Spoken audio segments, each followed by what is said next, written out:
శ్రీ గురుభ్యో నమ. శ్రీ మహాగణాధిపతే నమ. శ్రీ సరస్వతి నమ. భక్తులారా, వ్యాస ప్రోక్త భాగవత మహాపురాణం యథాతథంగా చెప్పుకున్నాం. ఇందులో భాగంగా 2 స్కందాలు పూర్తి చేశాం.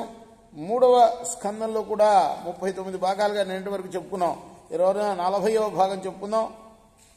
కమలాక్షి, అడుగో అటు చూడు, అక్కడ నీ మరిది రుద్రుడు రుద్రభూమి నుండి వీస్తున్న సుడిగాళ్ల వల్ల చెలరేగిన ధూళితో నిండిన మేను కలవాడై కావి రంగుచే ప్రకాశిస్తూ భయంకరంగా చెదరి కదులుతున్న జటాజూటంతో తెల్లటి విభూతి పూతలతో బంగారు కాంతులతో వెలిగిపోతున్నాడు. అగ్ని, చంద్రుడు, సూర్యుడు ఆ రుద్రుని నేత్రాలు, త్రినేత్రాలు అంటారే, ఏమిటయ్యా ఆయన త్రినేత్రాలంటే శివుడికి అగ్ని, చంద్రుడు, సూర్యుడు. ఆ త్రినేత్రుడు ఆ కన్నులు పెద్దవి చేసి మన వైపు రోషంతో చూస్తున్నాడు. ఆయన మన బంధువే కదా అని భావించవద్దు సుమా. జాగ్రత్తగా ఆలోచిస్తే ఆయనకు మిత్రులు, శత్రులు, మాన్యులు, సామాన్యులు, నచ్చిన వారు, నచ్చని వారు అనే భేదమే లేదు. రుద్రుడు సమబుద్ధి గలవాడు. సర్వ ప్రాణుల్లో కూడా తానే అంతర్యామిగా ఉండేవాడు సుమా. ఓ తరుణి, మా సోదరుడైన ఆ దేవదేవుని మరది గదా అని మనసులో భావించకు. ఆయన సర్వేశ్వరుడు, పరాత్పరుడు, త్రిలోక పావనుడు, పాపహరుడు. మేం కానీ సత్పురుషులైన ఎటువంటి విద్వాంసులు కానీ ఆ మహాత్ముని అవిద్యారూపమైన మాయకు లోబడే ప్రవర్తిస్తూ ఉంటాం. ఆ మాయ కూడా అనుభవించి విడిచిన పుష్పమాలికలాగా దూరంగా ఉండి కూడా ఆ మహాత్ముని పాదపద్మాలను సేవించాలనే ఆసక్తి కలిగి ఉంటుంది. మాయాదేవిని అనుసరిస్తూ మేము ఉంటాం. ఇంతేకాదు, ఇంకా విను.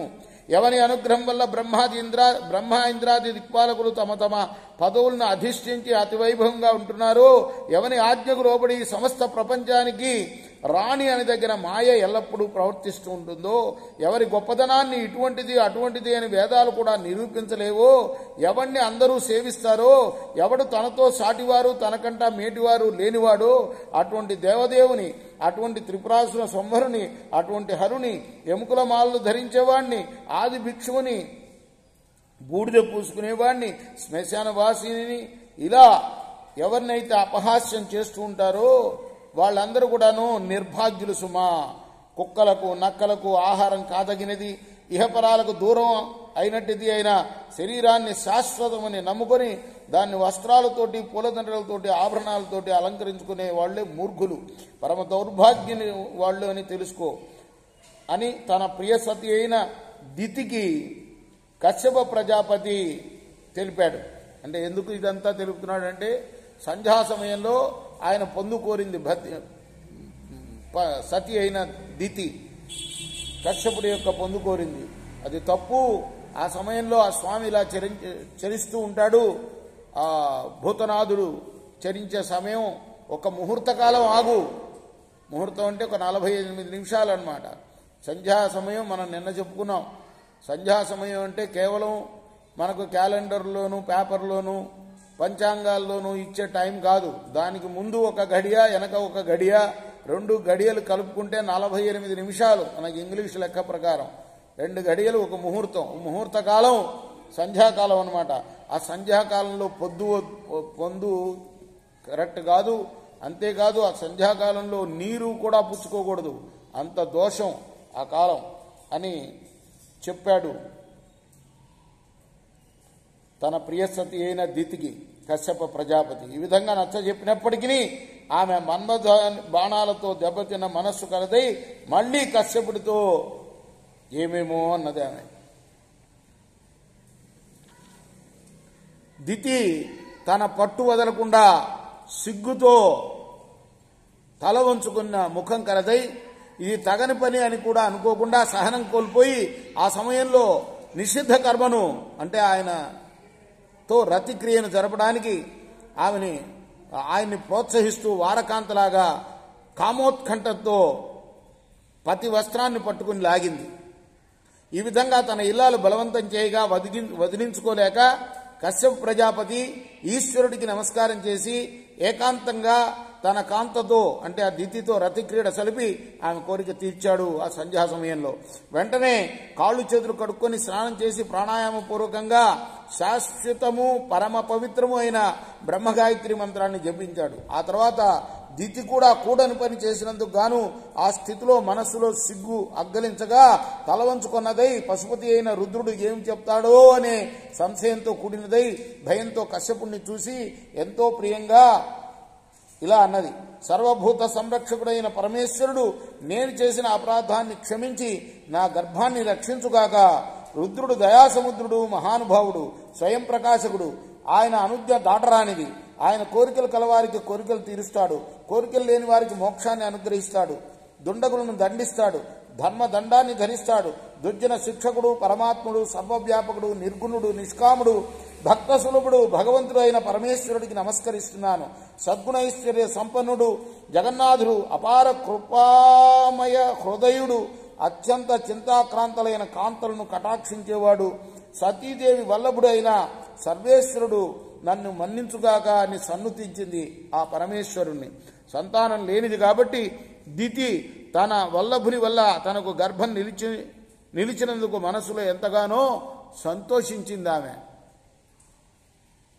కశ్యప ప్రజాపతి ఆ సమయానికి చేయవలసిన సంధ్యావందనం ముగించుకొని తన భార్యకు గర్భం నిలిచినందుకు ఆయన మనస్సులో ఏమాత్రం ఆనందించలా.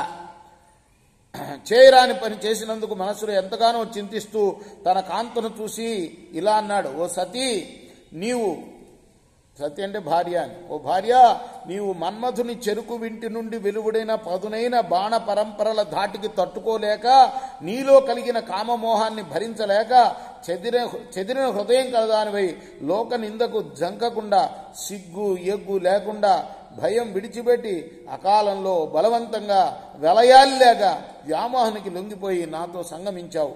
అందువల్ల ఓ సుందరి, భూతగణాలచే ప్రేరేపింపబడిన వారై రుద్రుని అనుచరులు భద్రుడు అనుభద్రుడు అనే వారిద్దరూ నీకు కుమారులై జన్మిస్తారు. మిక్కిరి శక్తి సంపన్నులు, భయంకరమైన కార్యాలు చేసేవారు, మహాబలవంతులు, అతి గర్విష్ఠులు అయిన వారిద్దరూ తమ పరాక్రమాటోపంతో నిరంతరము సజ్జలను బాధిస్తూ భూమికి భారం అవుతారు. అటువంటి దుష్కర్ముల దుండగాలను మహాత్ములు సహించలేకపోతారు. వారు సర్వజ్ఞుడైన హరికి వీరి యొక్క క్రూర కృత్యాలను విన్నవించుకుంటారు. ఆయన ఆగ్రహించి ఇంద్రుడు వజ్రాయుధంతో కొండలను ఖండించినట్లు ఈ దుర్మార్గుల్ని హతమారుస్తాడు. ఈ విధంగా తన పతి అయిన భర్త అయిన కశ్యప ప్రజాపతి చెప్పగా విని దితి ఎంతో భయపడింది, చాలా ఆందోళన చెందింది. వెలవెలపోతున్న ముఖంతో భర్త యొక్క ముఖపద్మం వైపు చూస్తూ అన్నది, స్వామి, ఈ లోకంలో సజ్జనులకు అపకారం చేసే తమోగుణ ప్రవృత్తులైన మదోన్మత్తులకు తప్పకుండా ఆయువు సంపదలు నశిస్తాయి. శత్రువుల చేతుల్లో వారికి మృత్యువు తప్పదు. ఇది ముమ్మాటికి జరుగుతుందనేది వాస్తవం. మన కుమారులు ఆర్యులకు అపరాధం చేసినందువల్ల ఆ బ్రాహ్మణుల కోపాగ్నికి బలి కాకుండా భగవంతుడైన శ్రీహరి చేతుల్లో మరణించడం అనేది మహాభాగ్యం. అంటే చూసారా, అంటే శ్రీహరి చేత నరకబడతారు, వీళ్ళు చంపబడతారు అని చెప్పగానే పరమానందపడిందిట ఆ దితి. ఎందుకు? ఈ బ్రాహ్మణుల కోపానికి బలి అయితే చాలా కష్టం, ఆ భగవంతుడి కోపానికి బలి అయితేనే మంచిది అని ఆమె ఆ బ్రాహ్మణుల యొక్క కోపాగ్నికి బలి కాకుండా మీరు ఈ వరం ఇచ్చినందుకు నేను చాలా సంతోషిస్తున్నాను, హరిచేత చంపబడతారని చెప్పావు అనగానే కశ్యపుడు ఆ కమలముఖితో ఇలా అన్నాడు, ఓ ఇంతి, నువ్వు చేసిన విపరీత కార్యం వల్ల ఇటువంటి దురవస్థ వచ్చింది. దీనికోసం నీ మనస్సులో పరితపించవద్దు. శ్రీపతి అయిన హరి యొక్క పాదపద్మాలకు మనస్సునందు ఆయన పాదపద్మాలను మనసులో తలుచుకో. ఆ తర్వాత నన్ను సంతోషంగా సేవించు. నీ కొడుకుల్లో హిరణ్యకశిపుడు అనే వానికి పుట్టే సంతానంలో నుంచి ధర్మబుద్ధి గలవాడు, హరిచరణ సరోజాల మీద సంసక్తమైన భావం గలవాడు అయిన ఒక కొడుకు జన్మిస్తాడు. అంత మాత్రమే కాదు, మహాపుణ్యాత్ముడు, వంశపావనుడు, బుధజన శ్రేష్ఠుడు అవటం వల్ల ఆ మహాముని కీర్తి బ్రహ్మాండం అంతటా కూడా వ్యాపిస్తుంది. అతడు దుర్మార్గమైన హిరణ్యకశిపునికి పుట్టిన పుత్రుడే అయినప్పటికీ విచిత్రంగా శ్రీహరి పాదపద్మాలను సేవించే భక్తుడుగా రూపొందడం వల్ల మలిన వర్ణం గల బంగారం అగ్నిలో పరిశుద్ధమై సువర్ణమైనట్లుగా వంశానికంతా కూడా పరమ పవిత్రుడవుతాడు. శ్రేష్టమైన అష్టాంగ యోగ క్రియా ప్రయోగాలతో ఆరితేరిన మహాయోగీశ్వరుడు సైతం ఆ మహానుభావుని సత్ప్రవర్తనకు సాధుశీలానికి మురిసిపోయి ఆయన అడుగుజాడులో తాము కూడా నిత్యం నడవాలని మనస్సులో కోరుకుంటారు సుమా. ఎంత గొప్పవాడో చూడండి. ప్రహ్లాదుడి గురించి చెప్తున్నాడు. ఇలాగ రూపొందుతాడు నీ మనవడు అంటున్నాడు ఆయన. అంటే తన మనవడే అనుకోండి. అంటే మహాయోగీశ్వరులు కూడా ఆ మహానుభావుడి యొక్క సాధుశీలానికి మురిసిపోయి ఆయన అడుగుజాడల్లో నడుస్తారట. ఈ మహాభక్తులు ఇలానే ఉంటారు. అందుకోసమే భగవంతుడి కన్నా కూడా భక్తుణ్ణి ఎక్కువ సేవించాలని చెప్తాయి శాస్త్రాలన్నీ కూడాను, పురాణాలన్నీ కూడాను. అంత గొప్పవాడవుతాడమ్మా ప్రహ్లాదుడు. మహాయోగీశ్వరులు కూడా అతన్ని అనుసరిస్తారు సుమా. భగవద్భక్తుల్లో అగ్రగణ్యుడు, సద్గుణాలకు సముద్రం వంటి వాడు, మహితాత్ముడు అయిన ఆ మహానుభావుడు లక్ష్మీ మనోహరుని, తులసీధామ ధరుని, పరాత్పరుని సంతోషంగా తన హృదయ కమలంలో నిరంతరం నిలుపుకొని ఆ శ్రీహరి సేవా మార్గంలోనే జీవితం అంతా నడవాలని నిశ్చయించుకున్నవాడై లౌకికమైన వస్తువుల్ని చాలా చులకనగా చూస్తూ ఉంటాడమ్మా. అటువంటి నీ మనవడు హిరణ్యకశిపుని కుమారుడు.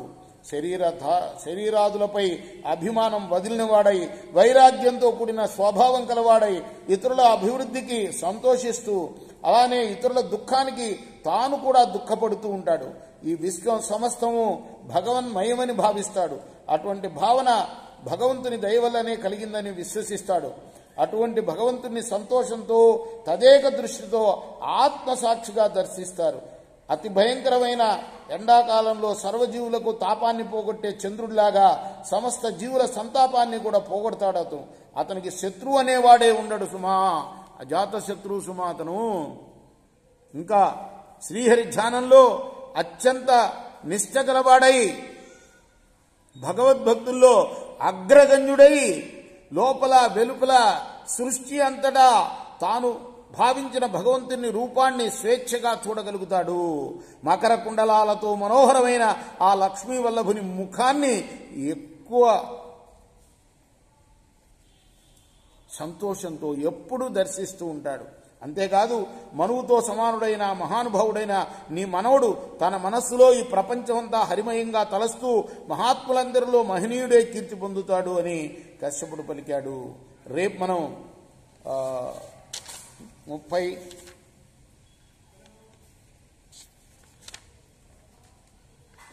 41వ భాగం, ఈ రోజున 40వ భాగం చెప్పుకున్నాం. 41వ భాగం రేపు చెప్పుకుందాం. కృష్ణార్పణమస్తు. సాయి కృష్ణార్పణమస్తు. సచిదానంద సద్గురు సాయినాథ్ మహారాజ్ की जय. చేకోరా హారతి దిగో సద్గురునాథ దేవా సాయినాథ. పాంచభౌతిక తత్వములానే హారతులిత్తుమురా. నిర్గుణం మగు స్థితి వేడి ఎట్లి ఆకారం పొందితివో సాయిరాం.